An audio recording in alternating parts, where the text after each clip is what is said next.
அனைவருக்கும் வணக்கம். இன்றைய பதிவில் நாளை வரும் தை வளர்ப்பிறை பிரதோஷம் ஜனவரி 23 செவ்வாய்க்கிழமை அன்று வருகிறது.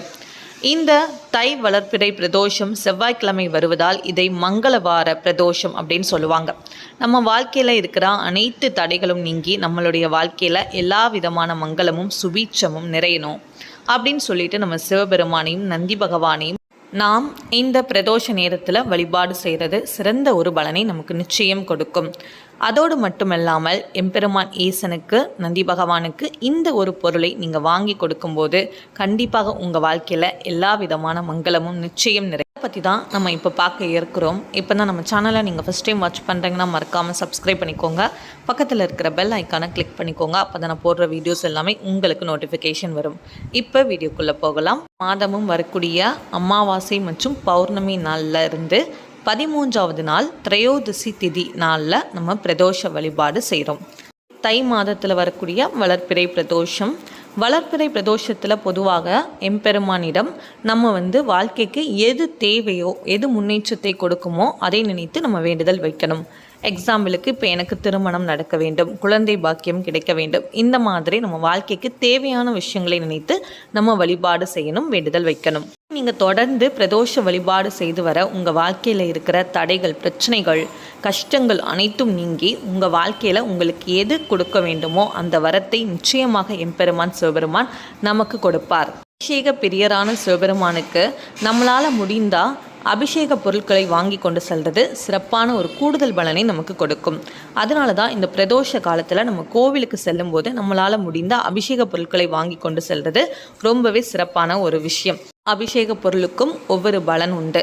சரி, இப்போ அதை பற்றி நம்ம தெளிவாக பார்த்திடலாம். அதாவது நம்மளுடைய வாழ்க்கையில் நீண்ட நாள் நல்ல ஆரோக்கியமான வாழ்க்கை, நம்மளுடைய நோய்கள் அனைத்தும் நீங்கணும் அப்படின்னு நீங்கள் நினச்சிங்க அப்படின்னா தூய்மையான பசும் பால் நீங்கள் வாங்கி கொண்டு செல்லலாம். வாழ்க்கையில் இருக்கிற தடைகள், பிரச்சனைகள் அனைத்தும் நீங்கணும். நம்ம வாழ்க்கையில் குடும்பத்தில் ஒற்றுமை இருக்கணும், கணவர் மனைவிக்குள்ள ஒற்றுமை இருக்கணும், சந்தோஷமாக நாங்கள் வாழணும், எங்களுடைய தடைகள் அனைத்தும் நீங்கணும் அப்படின்னு நீங்கள் நினைக்கிறீங்க அப்படின்னா மஞ்சள் குங்குமம் வாங்கி கொண்டு செல்லலாம். அது மட்டும் இல்லாமல் திருமணம் சீக்கிரமாக நடக்கணும் அப்படின்னு நீங்கள் நினைக்கிறவங்களும் பிரதோஷ நேரத்தில் நீங்கள் மஞ்சள் குங்குமம் வாங்கி கொடுக்கலாம். வாங்கி கொடுக்குறீங்க அப்படின்னா விளைச்சல் பெருகும், செல்வ நிலை அதிகரிக்கணும், செல்வங்கள் சேர ஆரம்பிக்கணும் அப்படின்னு நீங்கள் நினைக்கிறீங்க அப்படின்னா பஞ்சாமிர்தம் செய்து நீங்கள் அபிஷேகத்திற்கு கொடுக்கலாம். பகவானுக்கு ரொம்ப பிடித்தமான ஒரு பொருள் என்ன அப்படின்னா விபூதி, திருநீர். இதை நீங்கள் பிரதோஷ நாளன்று மனதில் நல்ல வேண்டிட்டு எங்களுடைய எல்லா கஷ்டங்களும் நீங்கணும், எங்களுடைய எல்லா பிரச்சனைகள், அது எந்த விதமான பிரச்சனைகளாக இருக்கட்டும்ங்க, அது அனைத்தும் நீங்கணும் அப்படின்னு சொல்லிட்டு நீங்கள் மனமுருகி வேண்டி எம்பெருமானுக்கு நீங்கள் இதை கொடுத்து பாருங்கள். கண்டிப்பாக உங்கள் வாழ்க்கையில், அதாவது இந்த விபூதி அப்படிங்கிறது பிரதோஷ நாள்லையும் சிவராத்திரி நாள்லையும் கொடுக்கும்போது கண்டிப்பாக எம்பெருமான் ஈசனுக்கு அதை அபிஷேகம் செய்யும்போது கண்டிப்பாக நம்மளுடைய எல்லா பிரச்சனைகளும், எல்லா தோஷங்களும், எல்லா பாவ வினைகளும் கர்ம வினைகளும் நீங்கி நம்ம வாழ்க்கையில் இனி எல்லாமே நல்லபடியாக நடக்க ஆரம்பிக்கும். வாங்கி கொடுத்தோம் அப்படின்னா தெய்வ தரிசனமே கிடைக்கும் அப்படின்னு சொல்லுவாங்க. இந்த மாதிரி ஒவ்வொரு அபிஷேக பொருளுக்கும் ஒவ்வொரு பலன் உண்டு. இதை நீங்கள் தெரிஞ்சுக்கிட்டு அதுக்கு ஏற்ற மாதிரி நீங்கள் வாங்கி கொடுக்கலாம். அது மட்டும் இல்லாமல் அர்ச்சனை பொருட்களும் நீங்கள் தாராளமாக வாங்கி கொண்டு செல்லலாம். சிவபெருமானுக்கு ரொம்ப பிடித்தமான வில்வ மாலையை நீங்கள் வாங்கி கொடுக்கலாம். பிரதோஷ நாளன்று நீங்கள் இந்த மாதிரி தொடர்ந்து பிரதோஷ நாட்களில் உங்களுடைய மனதில் வேண்டுதல் வைத்துட்டு நீங்கள் என்ன பண்ணுங்க அப்படின்னா இந்த மாதிரி வில்வ மாலை வாங்கி கொடுங்க. இப்போது வாழ்க்கையில் ஏதாவது தடைகள் அதிகமாக இருக்குது, பிரச்சனைகள் அதிகமாக இருக்குது, வியாபாரத்தில் தடைகளாக இருக்குது அப்படின்னு நீங்கள் நினச்சிங்க அப்படின்னா பகவானுக்கு அருகம்புல் மாலை கூட நீங்கள் சாத்தி வழிபாடு செய்யலாம். இந்த மாதிரி தொடர்ந்து பிரதோஷ நாட்களில் நீங்கள் சிவபெருமானுக்கு நந்தி பகவானையும் நீங்கள் கோவிலுக்கு சென்று நீங்கள் தரிசனம் செய்து வழிபாடு பண்ணி பாருங்கள். கண்டிப்பாக உங்கள் வாழ்க்கையில் மிகப்பெரிய ஒரு மாற்றங்கள் நிச்சயமாக ஏற்படும்.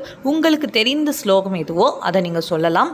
ஓம் நம சிவாய, ஓம் சிவாய நமக, இந்த மாதிரி சிவபெருமானுடைய பாடல்கள் எல்லாமே நீங்கள் பாராயணம் செய்யலாம். கோவிலுக்கு செல்ல முடியலங்க அப்படின்னு நீங்கள் நினைக்கிறீங்க, ஒன்றும் பிரச்சனை இல்லைங்க. வீட்டில் இருந்தபடியே அந்த 4:30 மணிலேருந்து 6 மணி அந்த நேரத்துக்கு நீங்கள் வழிபாடு செய்துக்கலாம். வேலைக்கு செல்கிறவங்க வேலை முடிந்ததுக்கு அப்புறமா வீட்டுக்கு வந்துட்டு சிவபெருமானை மாலை நேரத்துக்கு அப்புறமா நீங்கள் கோவிலுக்கு செஞ்சு கண்டிப்பாக வழிபாடு செய்துவாங்க.